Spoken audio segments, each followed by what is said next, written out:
Bienvenidos. Soy el doctor Jesús Javier Osorio García, médico especialista en ortopedia. En este video vamos a abordar el tema de lesiones obstétricas en el recién nacido. Iniciaremos por la definición de lesión, que el diccionario de la Real Academia de la Lengua Española señala como daño o detrimento corporal causado por una herida, un golpe o una enfermedad. También se entiende como daño, perjuicio o detrimento. Y dentro de una de sus acepciones, desde el punto de vista legal, es el delito consistente en causar un daño físico o psíquico a alguien. ¿Por qué insistimos en esta acepción de causar daño físico o psíquico a alguien? Esto es debido a que quien atiende un parto y el paciente recién nacido o recién nacida o la madre sufren algún daño, el médico tiene una responsabilidad legal para con este tipo de lesión también. Obstetricia es la parte de la medicina que trata de la gestación, el parto y el puerperio. Y traumatismo se entiende por la lesión de los órganos o los tejidos por acciones mecánicas externas. Con estos elementos ya definidos, vamos a utilizar la clasificación estadística internacional de enfermedades y problemas relacionados con la salud, que es publicada por la Organización Mundial de la Salud y la Organización Panamericana de la Salud en su 10ª revisión ya, eh, y utilizaremos los códigos de enfermedad que van del P10 al P15, en donde se reúnen todos los traumatismos durante el parto. En el desarrollo de estos capítulos que estamos señalando, veremos que hay hemorragia y laceración intracraneal, otros traumatismos del sistema nervioso, traumatismos del cuero cabelludo, traumatismos del esqueleto, traumatismos del sistema nervioso periférico y otros traumatismos. Lo que nos interesa y abordaremos será específicamente el apartado de traumatismos del esqueleto durante el nacimiento y también abordaremos traumatismos del sistema nervioso periférico durante el nacimiento. Ya veremos por qué. Ampliando entonces este código de traumatismo del esqueleto durante el nacimiento, pueden ustedes identificar todas aquellas variables que se encuentran reunidas dentro de este apartado, como fractura de cráneo, otros traumatismos del cráneo, eh, traumatismos del nacimiento en otras partes del esqueleto y traumatismos no especificados. Sin embargo, nosotros específicamente estaremos tocando y revisando los traumatismos del fémur, de los huesos largos, de la clavícula y de otras partes del esqueleto. En el caso del capítulo de traumatismo del sistema nervioso periférico, solamente abordaremos parálisis de Erb's y parálisis de Klumpke durante el nacimiento, obviamente. Como la diapositiva que ustedes observan nos puede presentar las características de un recién nacido que está irritable, tiene llanto y podemos observar cómo la posición normal del miembro torácico, en el caso del lado derecho, no se encuentra como debe de ser. En el caso del miembro torácico izquierdo, pueden ustedes observar que hay una fricción del codo y veríamos, si fuera video, que hay un movimiento del hombro sin ninguna limitación. También la muñeca, y los dedos de la mano izquierda se encuentran en una posición normal, a diferencia del miembro torácico derecho, en el cual podemos observar que hay una extensión del codo, lo cual no es una posición fisiológica, y no hay movimiento voluntario del hombro del lado derecho. Cuando se presenta este tipo de caso, las dos causas más frecuentes que pueden condicionar este hecho es una fractura de clavícula o es una lesión obstétrica del plexo braquial.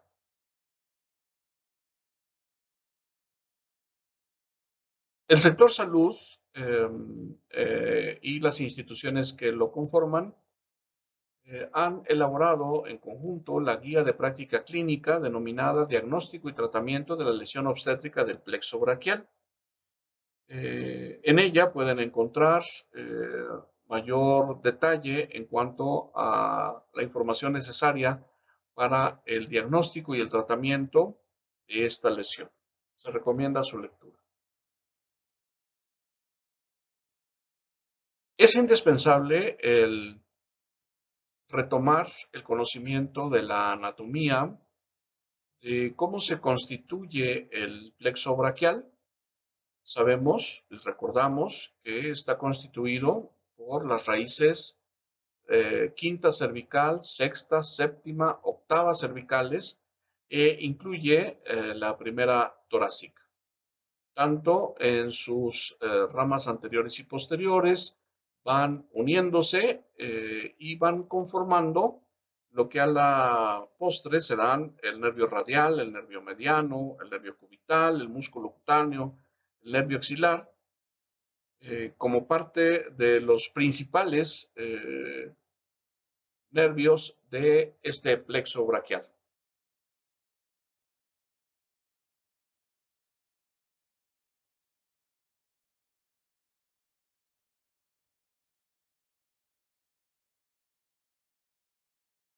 En este esquema que ven ustedes en la diapositiva, se representan de una forma más clara las raíces, los troncos primarios, las divisiones, los cordones y las ramas terminales de los nervios. Es importante y se recomienda que ustedes revisen a detalle cómo se configura este plexo braquial para que puedan identificar de dónde procede cada una de estos nervios del plexo braquial que van a brindar la inervación tanto sensitiva como motora de los miembros torácicos. Pero recordamos entonces y enfatizamos que es de C5 a C6 se configura el tronco primario superior, C7 solo es el tronco medio y C8 junto con la raíz de T1 van a formar el tronco primario inferior.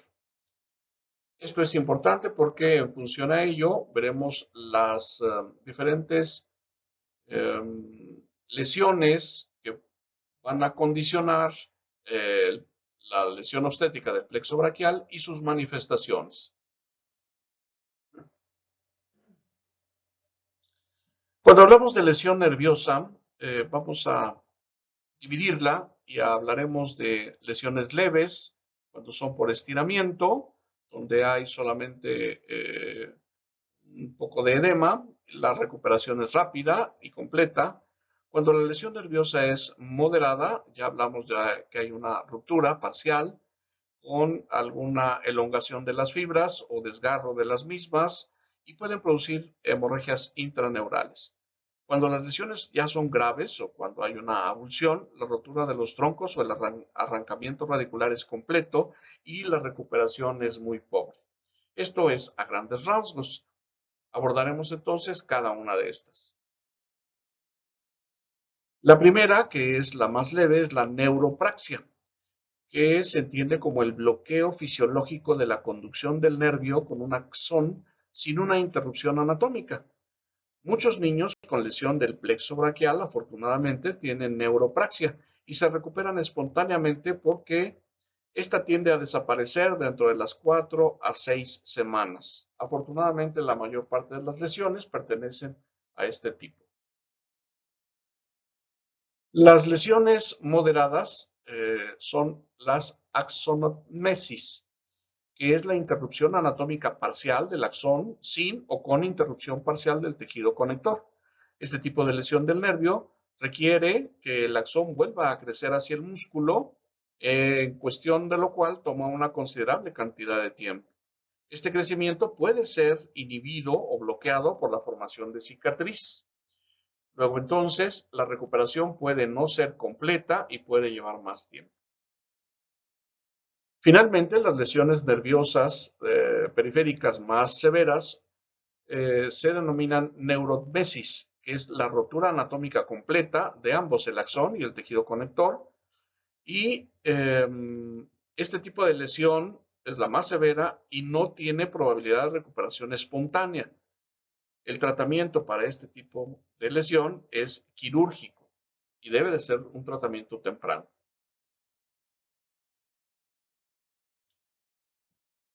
La parálisis obstétrica del plexo braquial es una contingencia que afortunadamente es cada vez más rara gracias a la conducción y medicalización del parto. No obstante, es el traumatismo obstétrico más frecuente después de la fractura de clavícula. Repito, la parálisis del plexo braquial es la más frecuente después de la fractura de clavícula.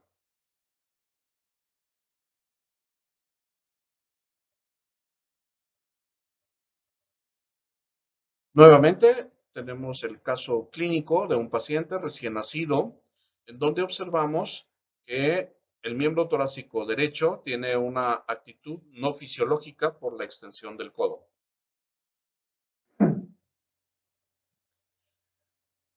La parálisis proximal, también denominada de Herb-Duchenne, es la afección de C5 y C6, en ocasiones también C7. Es la modalidad más frecuente del plexo braquial. Afortunadamente es unilateral en el 85 a 90% de los casos y compromete la función del hombro, el codo y parcialmente la del puño. La parálisis distal o de Dejerine-Klumke representa el 2.5% de las parálisis braquiales obstétricas. Afecta las raíces de C8 y de T1. En su forma más pura es una lesión de muñeca, de la mano y de los dedos. Y compromete a los músculos flexores de la muñeca y de la mano, así como los intrínsecos de la mano. Esta parálisis de Dejerine-Klumke clínicamente se identifica por una mano caída que no puede cerrarse por completo, con el antebrazo ligeramente flexionado, el reflejo de prensión está ausente, hay pérdida de la sensibilidad de la palma de la mano y en ocasiones las fibras simpáticas de la cara que emergen en T1 pueden estar lesionadas. Cuando esto es así, originan el denominado síndrome oculopapilar o también llamado de Horner. Este síndrome incluye ptosis palpebral, miosis en oftalmos y anhidrosis. Además, pueden observarse heterocromía, calor y rubor en la cara. Esto es del lado que está lesionado. Pasando a otra lesión, en este caso abordaremos ya lo que viene a ser las fracturas de clavícula. Cuando nosotros tenemos un paciente recién nacido que presenta una limitación de la movilidad activa del codo y del hombro, lo primero que tenemos que pensar es la posibilidad de una fractura de clavícula, para lo cual debemos de solicitar una radiografía. Esta radiografía podemos observar que hay una lesión. ¿Pueden identificar en dónde está la lesión? Sí, es correcto. Es una fractura de la clavícula derecha, desplazada. Y después del tratamiento, unas semanas después, ese mismo paciente podemos observar cómo esa clavícula que previamente estuvo fracturada ya presenta un callo óseo y ya la movilidad del hombro comprometido quedó restaurada. El pronóstico es excelente para estos pacientes.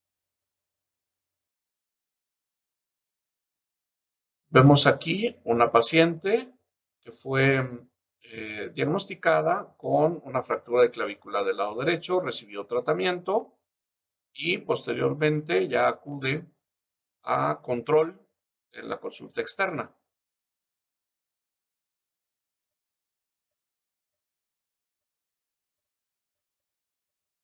Pueden observar ustedes cómo la movilidad del miembro torácico izquierdo es completamente normal y la del lado derecho ya hay flexión voluntaria del codo y también ya hay movilidad activa del hombro. El proceso de recuperación continuará hacia la mejoría completa.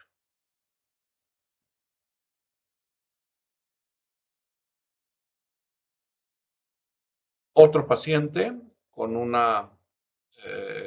cuadro clínico de limitación de la movilidad del miembro torácico, se le solicita nueva radiografía y ¿qué estamos observando? Una fractura desplazada de la clavícula izquierda.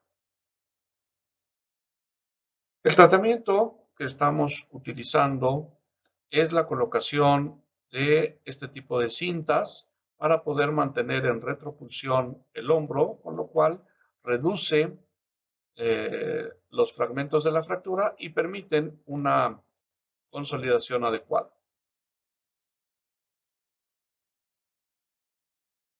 Vemos unas semanas después del tratamiento la formación del callo óseo en la clavícula izquierda y la recuperación completa del paciente. Pasamos entonces ahora a fracturas de húmero.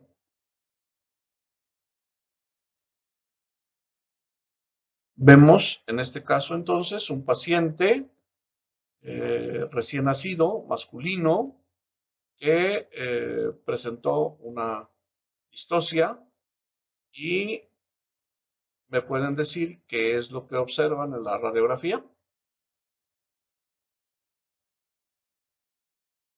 Dos fracturas. La fractura diafisaria humeral izquierda y una fractura de la clavícula derecha no desplazada. Para este paciente se le dio un tratamiento con un vendaje de Gilchrist para mantener inmovilizado el miembro torácico izquierdo y permitir una adecuada consolidación. Y para la fractura de la clavícula derecha se le colocó este tipo de cintas que mantienen una retropulsión del hombro. Obviamente los cuidados en el manejo del paciente son muy importantes. Evitar la movilización brusca de las extremidades. Vemos entonces la consolidación de la fractura humeral izquierda ya unos meses después. Otro caso, otro paciente, ¿me pueden decir qué lesión tiene?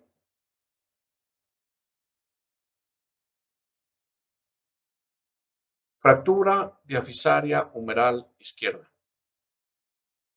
A este paciente se le dio un tratamiento mediante la colocación de una férula de yeso. Aquí vemos la radiografía de control ya con la férula de yeso colocado y ya se está desarrollando el callo óseo. Unos días después, el callo madura, ya es el paciente, en la misma radiografía se observa la flexión activa del codo y inicia con el movimiento de abducción activa del hombro izquierdo.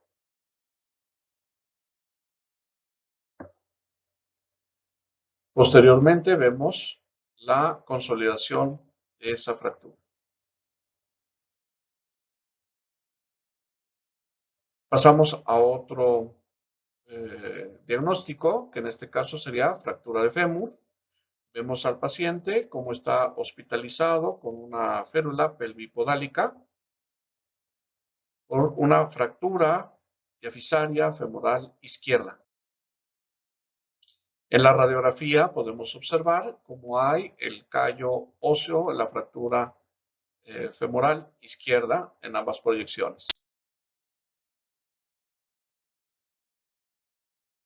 Evoluciona hacia la consolidación con un poco de curvatura, que sabemos que la remodelación ayudará para la corrección de esta leve deformidad. Estamos viendo la carátula del artículo denominado Factores de riesgo asociados a traumatismo al nacimiento. Este artículo aborda 129 casos en la unidad de cuidados intensivos neonatales del Hospital de Pediatría del Centro Médico Nacional Siglo XXI y del Servicio de Neonatología del Hospital General Dr. Manuel G. González. Este trabajo multicéntrico nos corrobora cómo las lesiones obstétricas que hemos señalado se centran, afortunadamente, en un porcentaje no muy elevado en cuanto al aspecto ortopédico en fractura de clavícula y parálisis del plexo braquial.